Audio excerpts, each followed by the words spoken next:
to join, they can definitely watch on YouTube.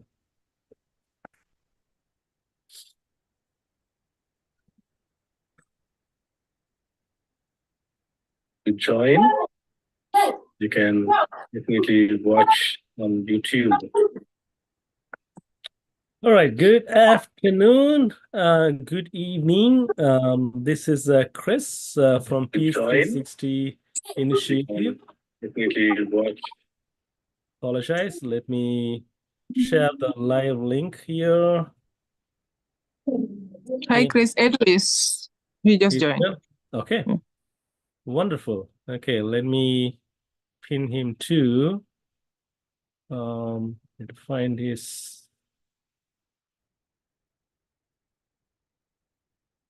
Give me a moment. I need to find the other panelist and make him available here. Participants, we have 28 people here. Twice, yeah, there you go. He's here. I found him. Okay. Add pin. All righty. All right. Okay, let's go ahead and start. So yesterday, September 21st, was International Peace Day. The United Nations announcement, and many countries, many peacemakers, they do celebrate and commemorate that International Peace Day. So Peace 360 initiative is a local and national and a global movement. We work for peace too. But the way that we work, the strategies, the approaches are different than other organizations. We have a very unique culture of addressing the issues and finding long-lasting solutions in the grassroots level. With that, I'm going to share a screen so you can see a vision of Peace 360.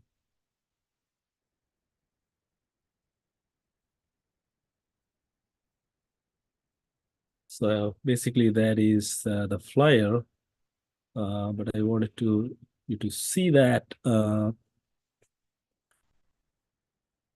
So our vision, our mission, our vision is to see healthy individuals and peaceful communities. But again, these are the circles that we are addressing. So first, we want healthy individuals and happy families, peaceful communities, and a better world. With this, we understand the conflict is inevitable. It's always there. It's going to be there. The way that we manage and bring a positive impact is what making your life and others' life meaningful. So with this, we talk about peace within, the individual's peace. Peace is something need to come inside of you. You have to create that inside of you. Inner peace, individual peace is critical. And that's where everything flows out. And then between the relationship, the family members, your friends. Just a housekeeping note, please unmute your microphones. So the second part is peace with others, relationships. And then communal peace, what we see, many communities are working their own, and they are not connected at all. Somewhat they are biased and have enmity on other communities. Yes, of course, they need to celebrate their own cultures, own traditions, values. But if they have enmity or if they're not connected to other communities, and that is a problem. So we work for bringing communities and building that communal peace. The last one is global peace. So from individual to relationships and to communities, and eventually you could achieve a global peace in humanity. So this is the theme today. So with that, I'm going to introduce the speakers. I want all the speakers to come on video.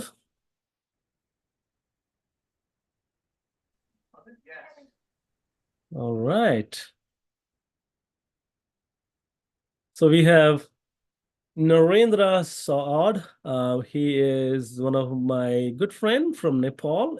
He was our first country representative to Nepal. We got connected during the COVID years. He was one of the first team member, and I'm very honored to have him with us today. Currently, he's let me just read his biography. It's long. He's a PhD candidate at the University of Creative Arts in the UK, and he received a Vice Chancellor studentship for his PhD study and was a Rotary Peace Fellow in Thailand in 2022.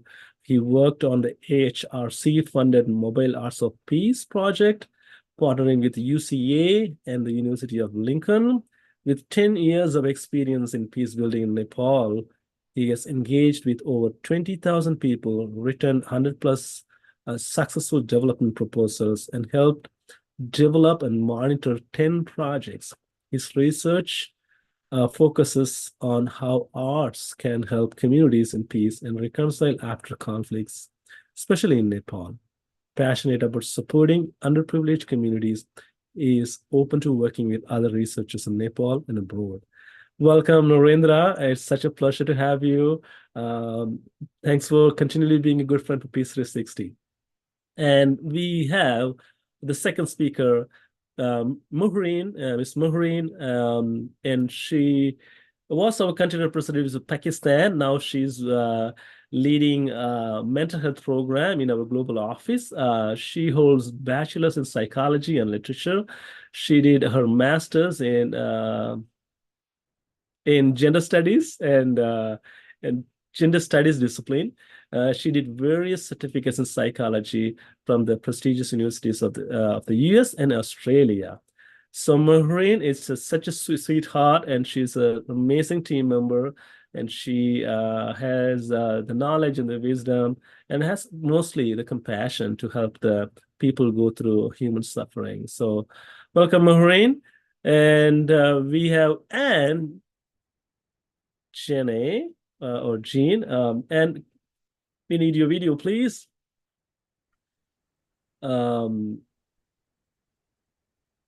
There you go. There you are. Okay. And is from Kenya. And she is a marriage and family therapist, over 15 years in practice. She has served a board member of the Counselors and Psychologists Association in Kenya, and she's also certified professional mediator. And she's married, a mother to 3 young adults. And she recently became a team member at the global office, and she is serving as the mental health program manager. She's leading very enthusiastic team members, and she's currently developing a lot of programs, and very excited to have her in our leadership and here at the panel too. And lastly, we have Itu Isaiah, Dr. Itu Isaiah. Welcome, Itu Isaiah. We have been working actually, having a lot of conversation. You were at our previous events, think last 3 years, 4 years, and we appreciate your friendship and partnership with Peace 360. Dr. Itu is a certified professional mediator, a peace and mediator, a peace and development expert with a doctorate in peace and conflict resolution. He is the founder of Rockline Peace Network. He works with the Ministry of Water and Environment in Uganda and serves as the board member in the Habitat for Humanity organization His passion is in peace, capacity building, and social development.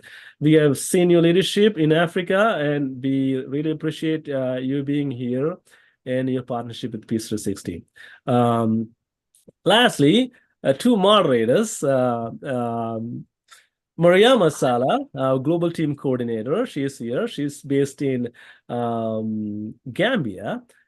She is one of our media moderator today, and we have Prince from Nigeria.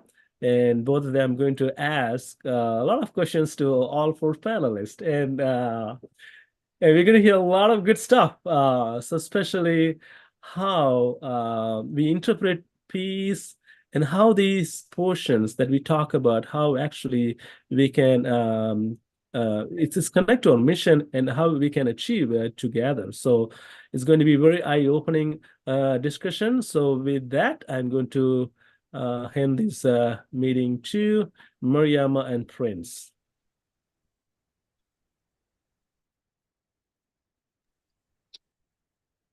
Thank you so much, Chris. Thank you, Chris. Good evening.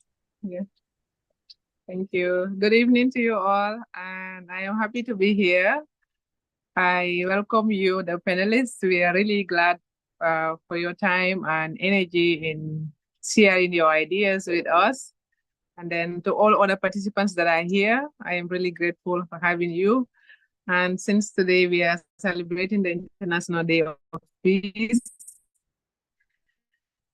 I am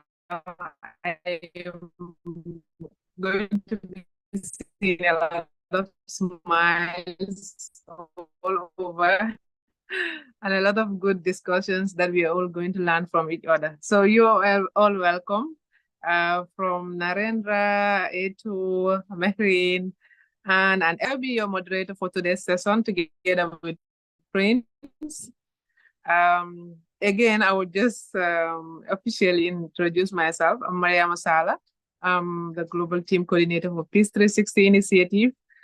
I am here with Prince, who is going to be my co-moderator. So I will allow him to introduce himself before we go on with the panel discussions. Yeah, Prince, please go ahead.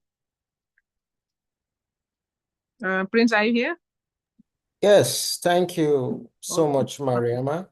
And good evening, all. My name is Prince from Nigeria. Manager IT for Peace 360 Initiative.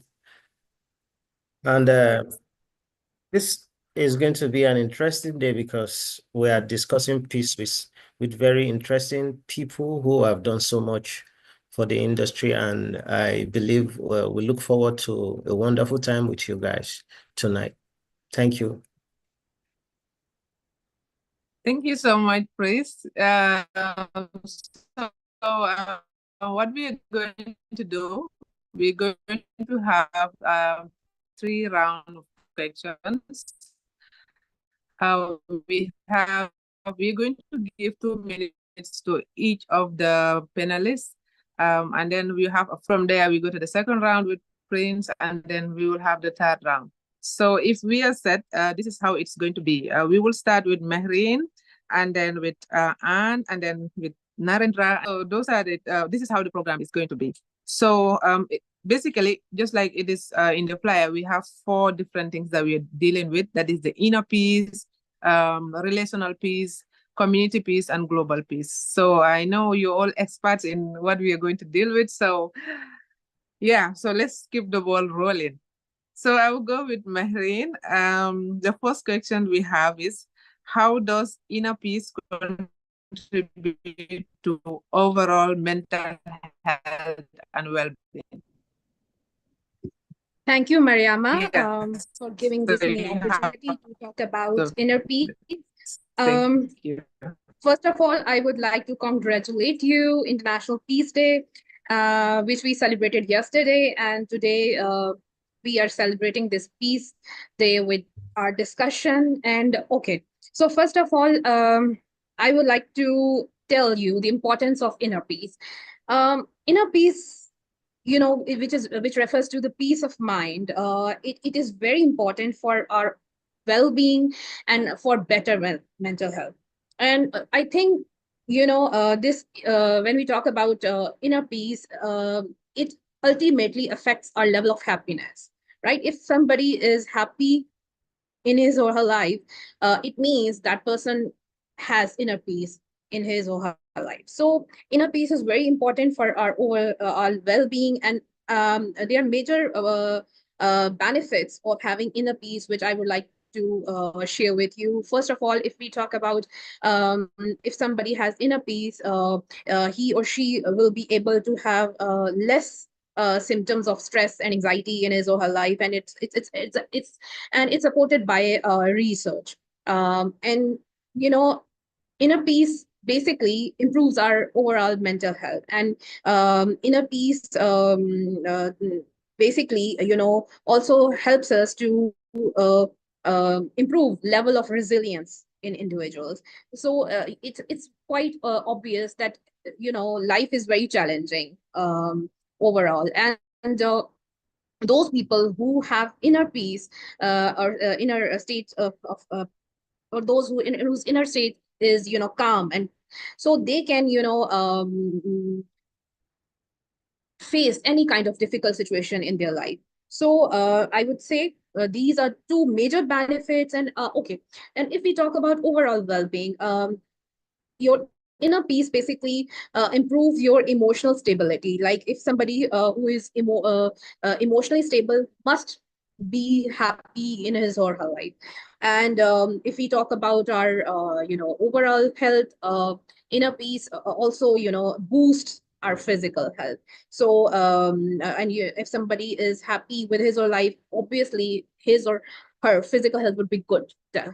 Okay, and the last thing which I would say, those people who are, you know, at peace with themselves, they are contented with the life. They count blessings in their lives instead of focusing on negative things, and they are overall happy individuals. So that's what I would like to say about the benefits of having peace in our life. So individuals are happy, you know, obviously they can contribute effectively towards the betterment of other individuals in their society. So it's very to have peace and sense of contentment in our life. Such individuals are, you know, are full of gratitude. So these are the main benefits of having inner peace in our lives. Thank you. Thank you so much. Thank you so much, Maria. I appreciate that. Of course, we cannot separate peace and mental health. So obviously they are related. Thank you. What are some effective communication strategies in relationships? It's raining here. I don't know if you can hear me. All right. And can you hear me? Yeah. Yes, I can hear you. Okay. Thank you. So I tell you, there are various strategies which we can use to, you know, improve our overall well-being and, you know, to be peace at with our own self. So first thing which is important, I think it's about self-awareness, that we are aware of our emotions, and if there is any sort of conflict inside us, like we can identify the root cause of our emotional conflict, and this is the first step through which we can resolve our, you know, inner conflict. And second thing which I think is important is you know, to stay in present rather than focusing on bad incidents of your past, or rather than focusing on having anxiety about future events. You should stay in present. So if somebody who is, you know, who always stays in the present situation, they can obviously avoid many kind of inner conflict in their personalities.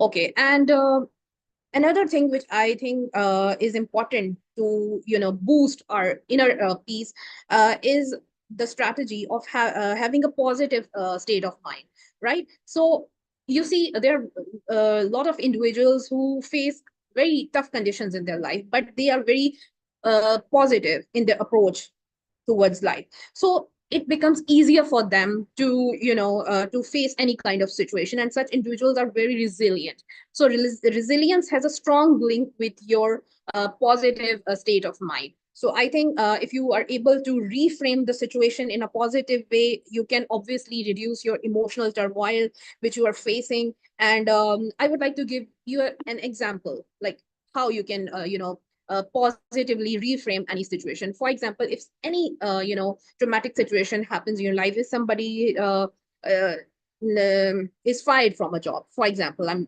giving this example, right? So you maybe can find alternative ways to find your path in life. Maybe that job was not suitable for you. You can reflect on your strengths. You can see where your potential can be utilized. So I think life overall is very difficult, but it's our approach. If we are positive individuals, like we have positive state of mind, we can tackle with any kind of negative situation.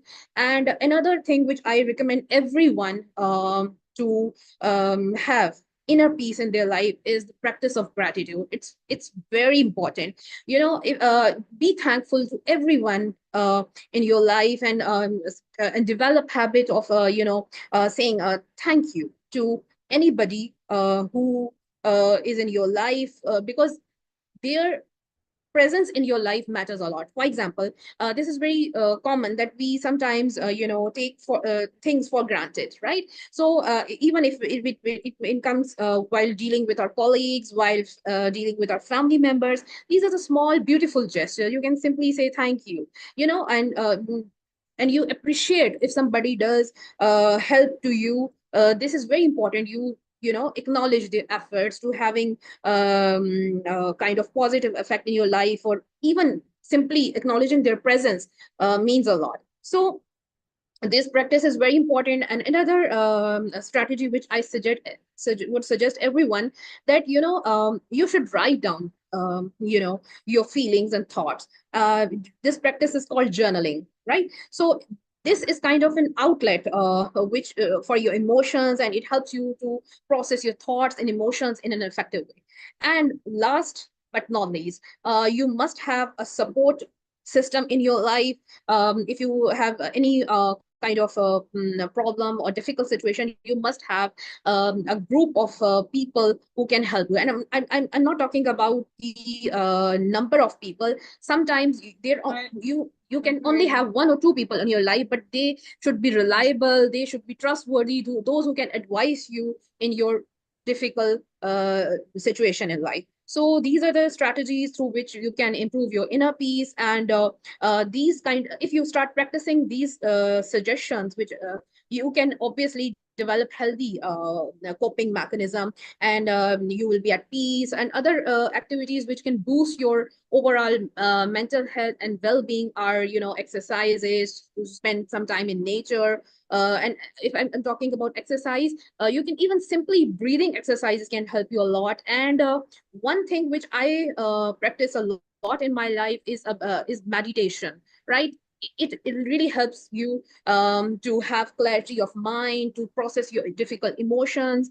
And yes, no matter from which religion you belong, you must be thankful to the creator, that you have if you start counting your blessings in life, they are countless. But sometimes we also take these blessings not as important. So these are the things which can improve our overall well-being. And obviously, if we will be at peace with our own self, obviously our relationship with with other people and especially at family level can be improved. Yeah. Thank you so much, Marian. Thank you so much for that. We really appreciate it. Yeah. Because of time, we might not be able to take too long for that, but we really appreciate your answer, and then we will come back to you. Yeah. So Okay, now thanks. my next question goes to Anne. Anne, are you here?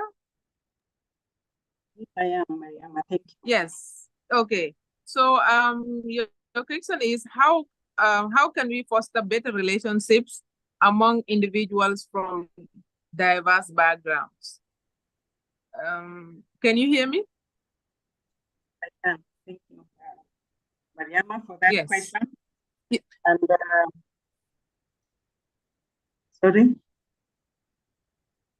Okay, so fostering better relationships among individuals from diverse backgrounds. One way is to encourage cultural awareness, where people understand one another's cultures, traditions, and values, and being aware of personal biases, how I feel about my own culture, and then allowing other people's culture also, but understanding them, and then showing genuine interest in their cultures. And then also to create a safe environment where people of diverse backgrounds share their experiences and perspectives. The other strategy is encourage the practice of empathy. In counseling, we call it unconditional positive regard, where you just listen and you hear people's feelings from where they stand. And then also another strategy is to celebrate cultural differences through events, group discussions, like times we have every week, and you hear people share maybe in team building activities and sharing of meals where it's possible. And then also actively encouraging everyone to give their input. This fosters that feeling of inclusivity. And then you organize activities that require team collaboration. The people involved in this diverse background. So when you encourage them and you seek diverse perspectives from them, that's where you're able to pick the strengths in these people and encourage them to use it in a way that will foster connection with the other team members. And then also we discourage bias and prejudice. We use immediacy, what we call immediacy, where you notice biased language or behavior, and then it is addressed immediately among the people concerned. What is a simple comment to one person might be a very sensitive thing to another person. So having open discussion around it when this comes into play or to your attention, it's addressed immediately. Those are some of the strategies of fostering better relationships. Thank you.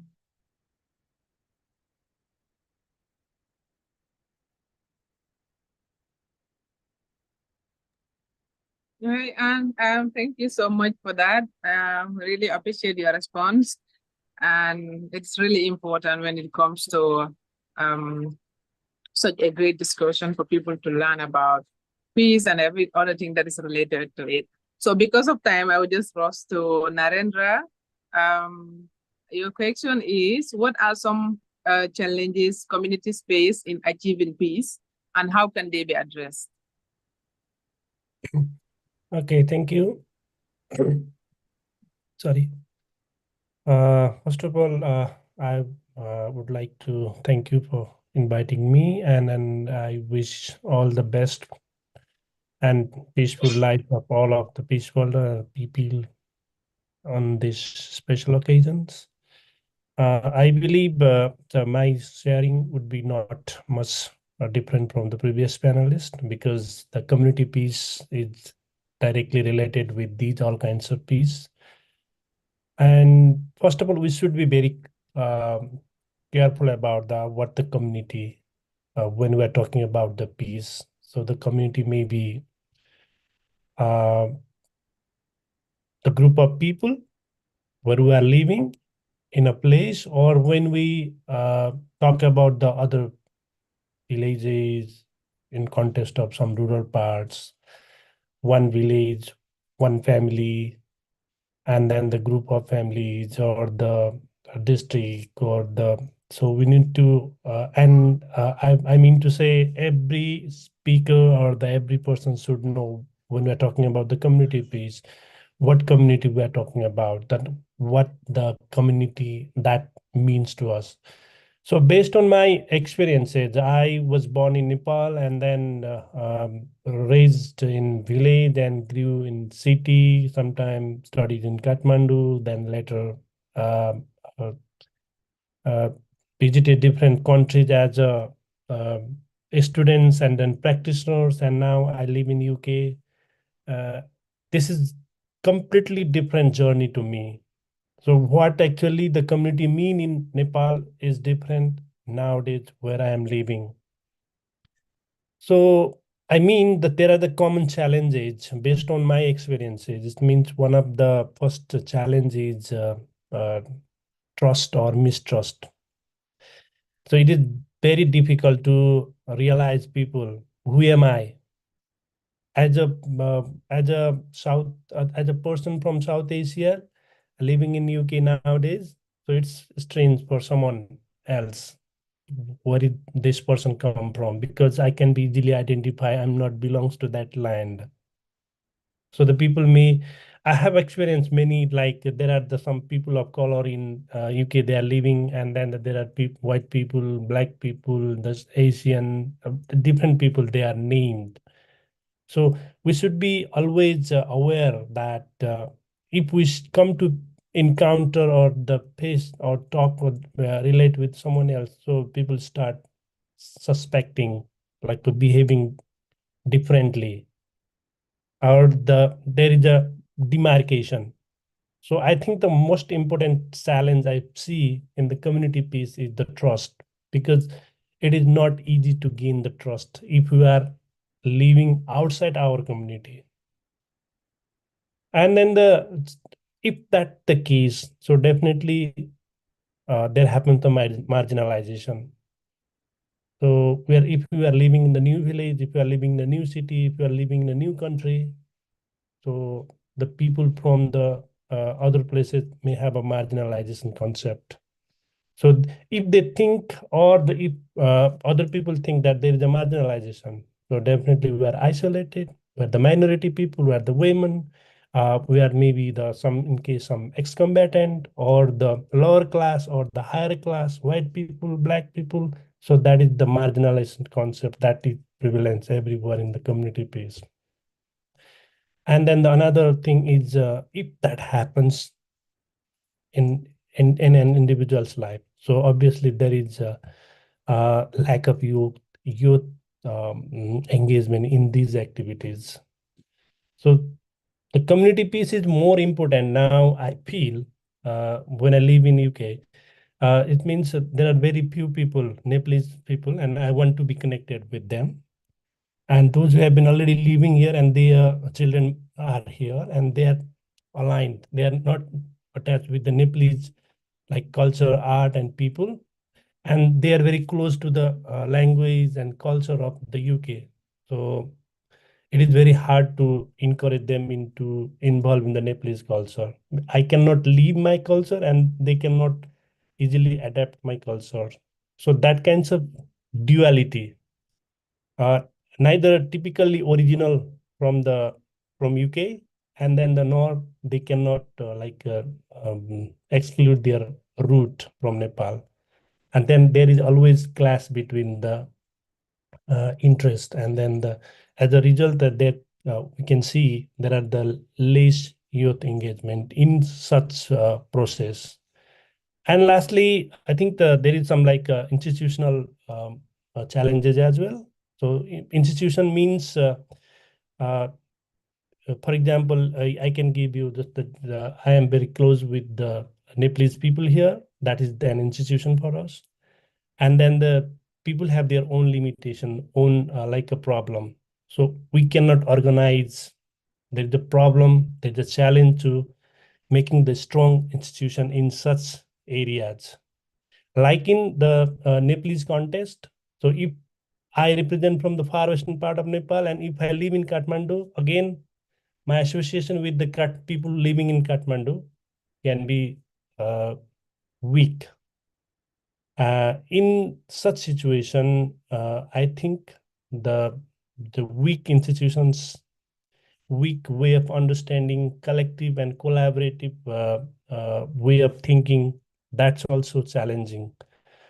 to strengthen the community peace. So based on my experience, so I see these four important factors that are the major challenges of the time in the world that can be equivalently important to the other context. Might be in Africa, might be in South Asian countries, or in the European, everywhere. This kinds of feeling can arise as a challenge to the community peace everywhere. So I like to summarize. One is like trust, and then another is like marginalization, sense of marginalization, and third is youth engagement, and fourth is like weak institutions, weak collaboration. These are most important factor to the community peace nowadays. So thank you.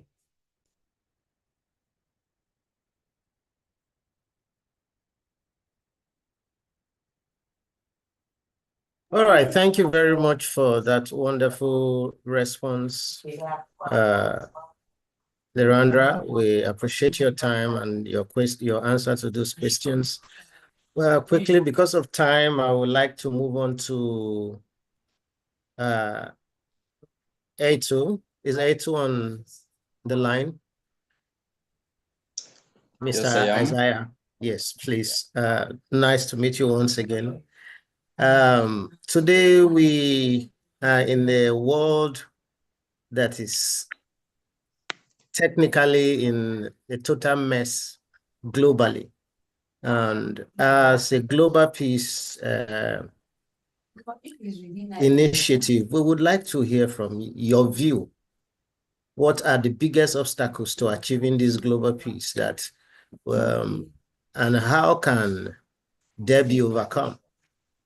Before you answer quickly, now it looks like the public are having this notion that there is a looming disaster coming, but we cannot give up in the face of this horrendous and distractions from the world government. Please let us understand your view on these matters and how we can overcome this global peace that is highly needed at the moment. Okay. Thank you. Thank you so much. They said it's almost 4 p.m. 10 p.m. almost. I think it's a few minutes to 10 p.m. So I would say good evening, other countries, good morning, good afternoon. That's an interesting world. And that is the global village in which we live in. I've already been introduced, and I want to extend my appreciation to Peace 360 for this initiative and the engagement. Indeed, at the end of, let me just put this into perspective. At the end of the World War II, in 1945, we know that an initiative was taken up by the US to institute what they called the international organization. And this international organization is what today we know as the United Nations. When you look at the United Nations Charter, chapter, I think it's Article 1, the very first objective or purpose, it clearly states that the purpose of the United Nations is to promote peace, global peace, but also to prevent any threats to global peace. And that is where we come from. Of course, now the conversation, maybe that's the reason why when you look at all the constitutions and all the foreign policies of all the countries which are members in these United Nations, and even those who are not members, they all speak to the same, to promote peace and security, whether in their national domestic policy, whether in their foreign policy.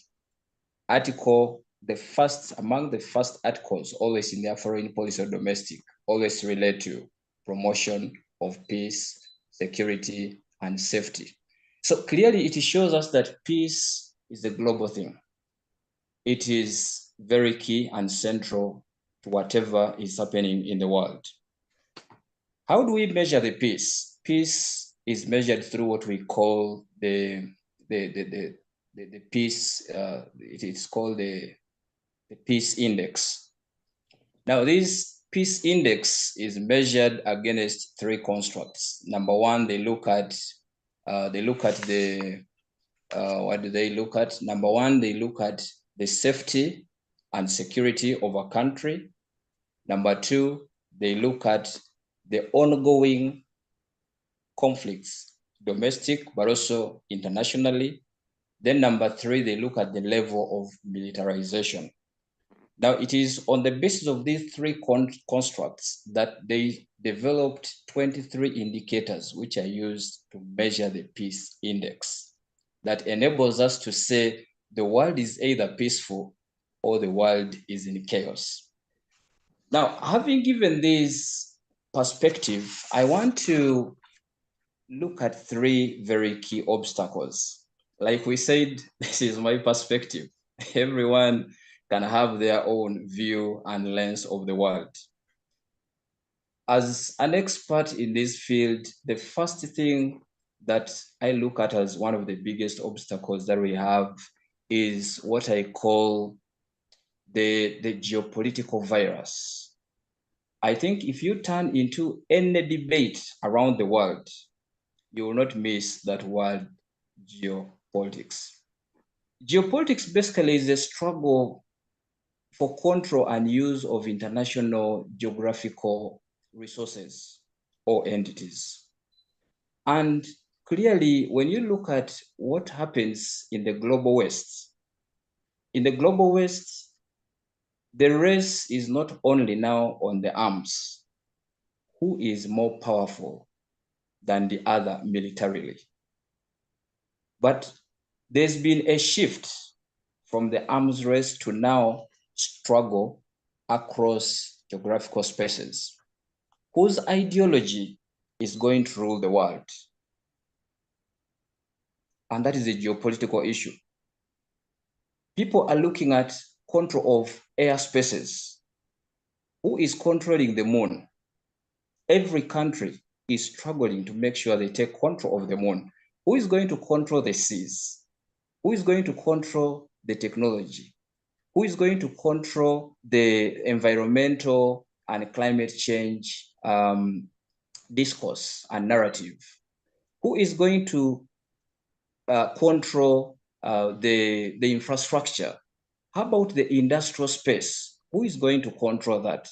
How about the business of the world? Now, who is going to control the money? Whose currency must be used? These are all discussions, that ideological discussions under the geopolitical virus, which are eating up the peace. That it's failing us from moving from sitting down together to discuss about what is affecting us as the world and getting a common cause, to each one pushing their agenda. To see, China is also pushing to see, how do I control the global economy? The US on the other side is also saying, no, how can we prevent China from controlling the global economy? Okay, technology is advancing in Russia. How can we deter that? Japan seems to be coming from this angle. How can we? I will tell you, Africa still remains as a hot cake. It is African continent. For me, I look at it as a geopolitical issue. That the global West still looks at the global South as a potential space that must be controlled. How much of Africa is China controlling? How much of Africa is Russia controlling? How much is, I would say there's still a Cold War in that area in terms of the control of Africa. Maybe that is what sometimes we call neocolonialism. All right. Yes, the quickly, can you tell us how can this be overcome very quickly? Maybe if I could just talk about the second issue and the third equally, then I'll just wrap it together. Okay, go ahead. We equally have the question of multi-party democracy. we are asking ourselves, this democracy which we are advancing around the world, is it a blessing or it is a curse? We are looking at the countries that have tried this democratic system of governance, and we are asking ourselves, what is the level of peace in those specific countries? Because the peace in one country constitutes to the peace across the globe. The US itself, which is looked at as the father and the mother of democracy, today they are planning for the elections. But we've also seen time and again that each time they go into these elections, their democracy has been tested. And the question still remains, does democracy bring about unity or does it bring about division? Each time any country, whether in the global West or global South, when I talk about global South, I'm referring to Africa. Each time we have any elections, we have electoral violences where countries are divided between the opposition, the ruling governments, and all this other. So democracy as a principle is equally one of the biggest contributing factors to the obstacles to global peace that we have. Then we have the issue of religious extremism, and I think that is where the issues of terrorism are coming in from. Now, terrorism, everyone knows, is one of the biggest threats to global peace. But we are saying, why do we have this extremism arising? Is it because we have become so intolerant? Is it because we feel the world is deviating a lot from our religious belief? And so we should try as much as possible to bring everyone under one umbrella. And certainly we know that in this world, we will need to be as tolerant as possible if we are to achieve social coexistence. Then there's an issue, finally, of ethnicity and social identity and diversities. Now, this is where you find the we and the them, and the world is divided totally on these lines. You have the social classifications, the race, the language, the economic ability, the intellectual ability, and all the things. That the moment you reach in any space, you are judged by how you look, by where you come from, by how you're dressed, by all this. And certainly that breaks the moral fiber of the global peace that we want to see, even as we strive to build this world as one. How do we handle this? I think for me, all these summed together, I would look at just one thing, that we need to remove global inequalities. They do exist. The global injustices, social injustices, the global economic injustices, they are there. We need to level the playing field, whether for Asians, whether for Africans, whether for Europeans, Americans, or British, among others. We need to level that play field and remove all inequalities, being whether social, whether economical, whether racial classifications. The moment we do that, then we will be able to begin working towards that path of achieving a global peace. Thank you. Wow. Thank you very much. I must say I've been highly educated tonight. Remove the inequality, the economic inequality, and that is a thought that we need to consider very strongly on the next time we have this kind of meeting, so we can discuss extensively on how this can be done. But I'll go to Marine very quickly. Just I'll just ask you a question, ask Anna a question, and then ask Narendra the questions to get all in one, so you can all take turn to respond to them, starting with Maureen to Anne and then to Narendra. Now, to you, Maureen, I would like to ask very quickly, can you share your personal experiences where you found inner peace in a challenging situation? Because our audience are listening, and what we want to understand, you have said so many important things about inner peace, but experience, they say, is a better teacher. So you are going to respond to that. And Anna, very quickly, can you also discuss the importance of active listening in building peaceful relationship amongst ourselves and in the society. And to you, Narendra, how important is collaboration between different community groups in fostering peace? I'll take that again. How important is collaboration between different communities in group fostering peace? I'll start with you, Maren, then Anne will go after you. Okay, thank you so much. Okay, if I share my personal experience, how I handled difficult situations in my life, I think I'm a very spiritual person. So I believe you can attain inner peace through spirituality, through spiritual practices. If we talk about meditation and prayers, they help me a lot to get out of the negative state of mind. And another thing which I would suggest everyone to let go things and practice forgiveness in their life. And it's very important to forgive yourself for the mistakes you have done in your past, and also forgive others for their mistakes. And I think these kind of practices help you a lot attain inner peace. And I would suggest everyone to practice meditation in their life. And obviously prayers are very powerful tool through which you can attain inner peace. And the self-reflection is very important when we reflect on our daily life, what kind of things we are doing which are beneficial for ourselves and the people around us. And I think we need to develop the habit of compassion. And if I'm talking about compassion, it's not only for others. We should also have to practice self-compassion to attain inner peace. So I think these are very small things which we usually don't consider that much important, but they are very important if we talk about to bring peace into our lives. And I'm talking about inner peace. So I think forgiveness and letting go of negative emotions is a first step towards attainment of inner peace. Thank you so much.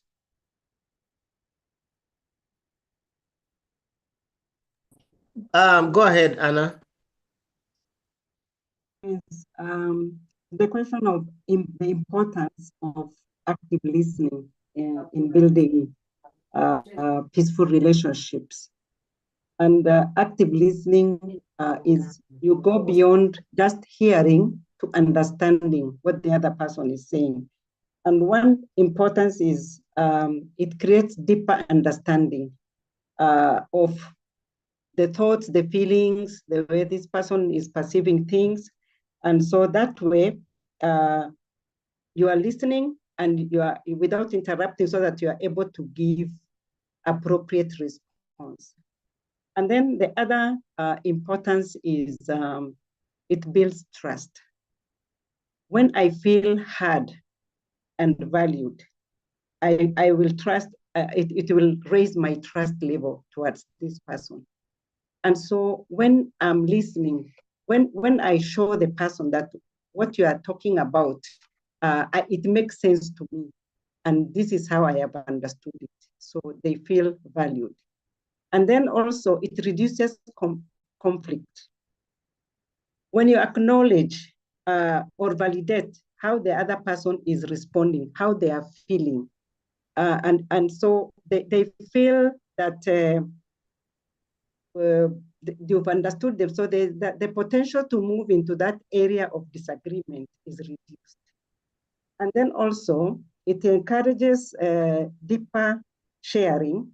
Because I am showing you I'm interested in what you are saying, you are encouraged to go deeper. And then it also leads to collaborative solutions. This is how I have understood you, and this is how we can look at this. And then you also understand me, and then we come to a collaborative solution. And then people feel respected. When you show that you are listening, people feel respected. And so that fosters connection at the level, even if now already you are maybe you are at a place where tension is building. but you are showing you are quietly listening or calmly listening to me. So emotional connection is fostered when you are showing active listening in that relationship. When you feel understood, you connect better. And so what are some of the ways that we can foster active listening, that we remove the barriers? Eye contact. In counseling, we say practicing SOLA, where even the way you sit at the level in your therapy room and show the person there's no barrier between us, and they feel you are there for them fully. And then you avoid interrupting them. When I was younger, I used to be always in a rush to think what I will answer and not listen to what the other person is saying. And that way, by the time they finish, I am not equipped to answer appropriately. So avoiding interrupting, and then seeking clarification. This is what I have heard. Are you trying to tell me this? Or you paraphrase, say back what they said, and they see you are following them. And so they are feeling important. And then also, you have been able to pick not only what they are saying, but also how they are feeling. And you know, active listening goes beyond what the person is uttering, the verbal to the nonverbals. And so you're able to pick, even when you are talking to me on phone, I'll be able to notice the emotion. You are supporting someone, they are calling you, or they are in distress about some conflict, and you are picking that they are sad. So active listening encompasses all that. And when you show the person that I can hear you are upset, and you know, and then you follow up with what you want to say to them, they feel understood, they feel valued. So those are some of the things that we can put in place as we practice active listening. Listen to go beyond hearing to understanding. Thank you.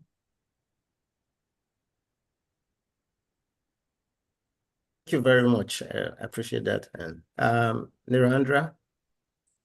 Okay, thank you. I agree with the previous panelist, and I think they have also emphasized on the importance of collaboration.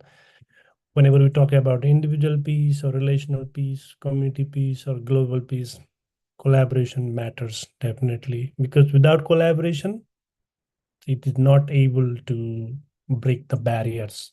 So obviously we have some barriers, some emotional, some relational, or some financial, some structural barriers are there. So until or unless collaborate, so the barriers are not going to reduce or minimize. So that's why collaboration is important. But how to do the collaboration? So there are maybe a different way of collaboration. Before asking for any collaborative support, so we should be very aware about some of the cultural factors, some of the like religious factors, and some of the societal factors. So we should consider these things. Like if we are talking about the religious collaboration, so we should respect the value of one religion to another religion. So we are always open to respect each other so that they are perceived positively, and then there will be empathy and there will be active listening, so that barriers will be minimized. Otherwise, there is a risk of escalating the barriers as well. So, for example, I'm Hindu, and in my culture, we, for example, in wedding, we invite the different people from the different area, different villages, and at that time we respect that the caste system still exists in our community. And in caste system, there is a one caste called Dalit. They are not welcomed positively. So we are inviting them to insult, or we are inviting them to respect, giving respect them? So if you are respecting them at that sense, their collaboration would be fruitful and meaningful. If not, it doesn't work. Again, there will create the conflict or the misunderstanding. So that's why I point out there, whenever we are collaborating or when we are trying to break down the barriers, let's respect their culture, arts, their emotion, and their empathy, so that that can be constructively dealt with. And another thing, I think collaboration is important in terms of sharing and caring. When we are able to invite someone else, or when we are able to share our opinion, so the things are give and take, not about it enforcement, or this is not about like a humiliation. So it is honor, respectful acceptance, and respectful giving. So if we share something in sense that collaboration can be meaningful. So if we do so, it becomes obviously the means of trust building. So once the trust is built, that collaboration can be long-lasting, sustainable, and output-oriented. So in this sense, I think we should encourage such kinds of collaboration, maybe sometime cross-cultural programs.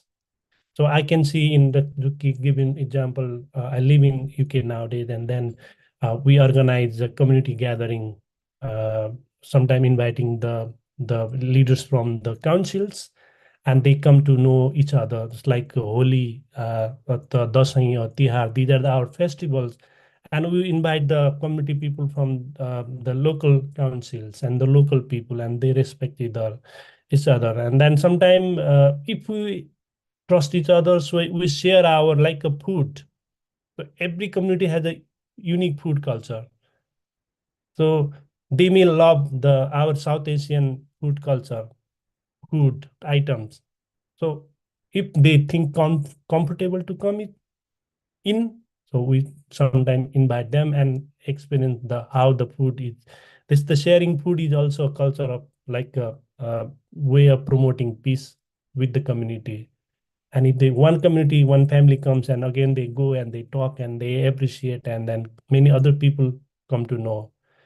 So that is another way of enhancing the collaboration. And likewise, the last one, I would say, that the institutional support or the community-led initiatives, like I can see in this community, the councils have been supporting to organize such kinds of Holi celebration, Devda celebration, or Dasan celebration in the public forum, so that the people from the same community can come together, celebrate, and other people can understand. I can see that many foreigners coming to Nepal, and they celebrate Holi, and then they enjoy a lot.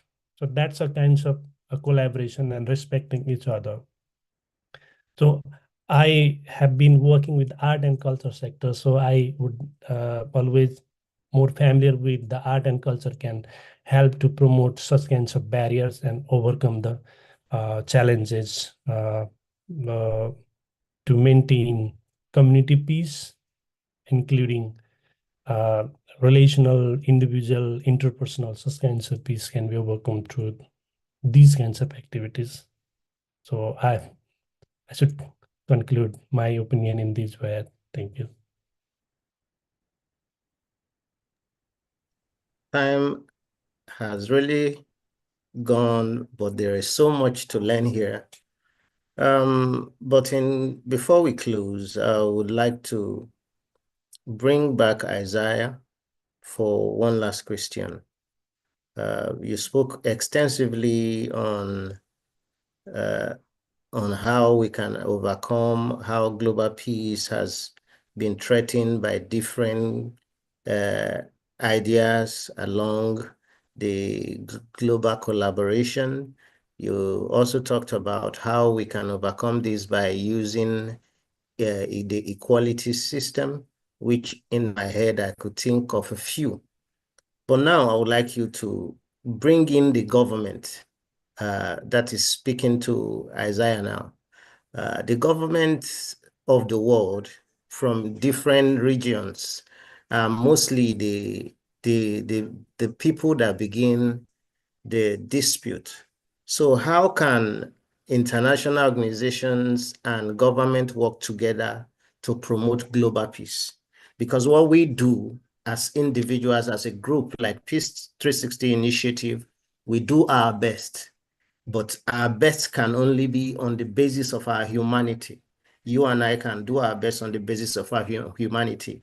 The people who make the big decisions, who have the buttons for the nuclear weapons, who send the army, who fly the jets, they are the government. How can we, the international organizations and the government, come together to have an objective of promoting a global peace? Very quickly, in maybe 3 minutes. Okay. Thank you so much. This is quite an interesting one. I would wish to, first of all, look at the issue of closing the trust gap, which certainly most people have talked about. This gap, which is arising from suspicion of double standards, this needs to be dealt with. The question of the relevance of both entities needs to be addressed. When I speak about the double standards, when I look at Uganda as a country where I come from, and I'm looking at the United Nations on the other side as an international organization, and certainly a number of players therein, there is a feeling sometimes that the United Nations is double standard. Double standard acts in a double standard manner, in a sense that, like, there are some members who are more equal than others. There are some members who are free to do certain things, and some of the members therein are not able to do that.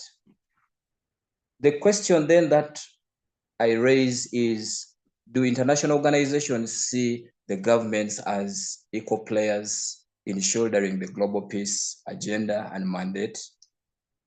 But also, do governments, on the other hand, look at the international organizations as a body which is responsible for the mandate of maintaining world peace?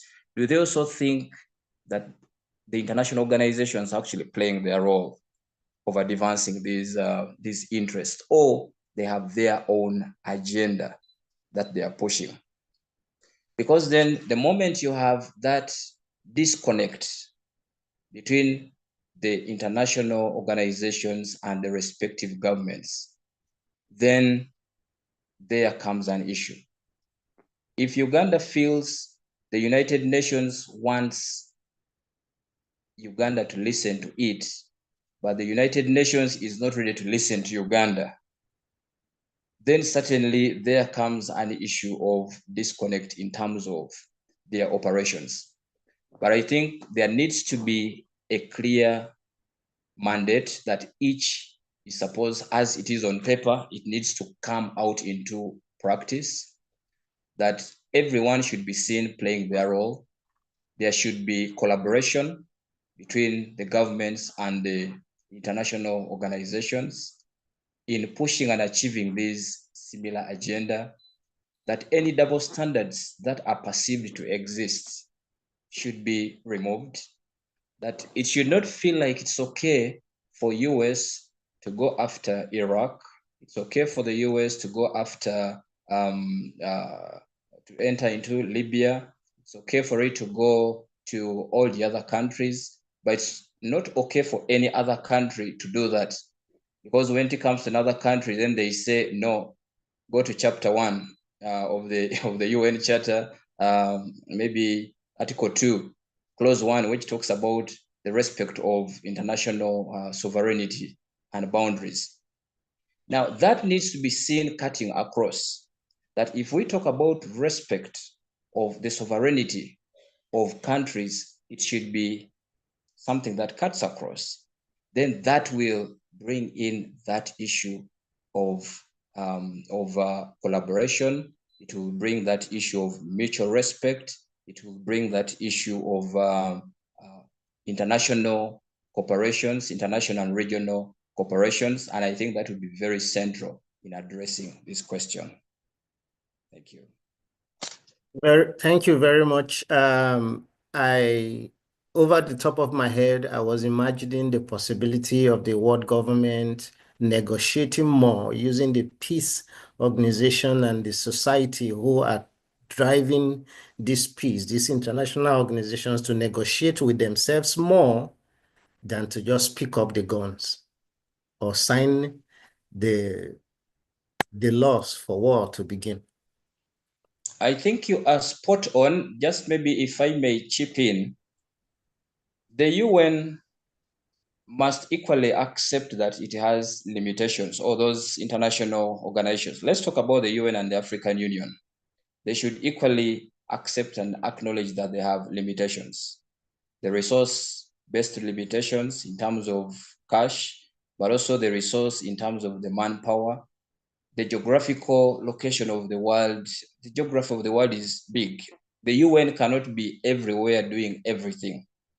But the UN feels like it has that ability to respond to everything everywhere, and maybe that is where its ineffectiveness equally comes. Now, those international organizations are very lucky to have organizations like Peace 360, the organizations that are into the core of promotion of peaceful social coexistence, that they can work together with these non-government organizations, whether indigenous non-government organizations, whether international non-governmental organizations, work together, bring them into a common room, have a common agenda, support each other, build those platforms where they are able to empower these organizations to go and do those negotiations and bring about this peace beyond just deploying the peacekeepers. And I don't know, so it has its own limitations that it needs help from Peacekeepers with a gun. Yes. Oh, our time is fast spent, and I would like to appreciate all the panelists. But before I do that, I would like to call on Chris. Chris, are you there? All right, I am here. Okay, it was a very engaging discussion. I want to say thank you to all the great panelists. All of you brought valid points from your personal experience and your knowledge. That is much appreciable. So you spoke from your heart and your experience. This is what you do at field. So, and you are the best people that we could hear from on these topics. With that, I'm going to hand it over to Mr. Senthil Murugan from Wisconsin, USA. He's our president, Wisconsin committee, and peace work is not the easiest work. It's a lot of it's a great struggle, but again, we are the most strongest, I would say.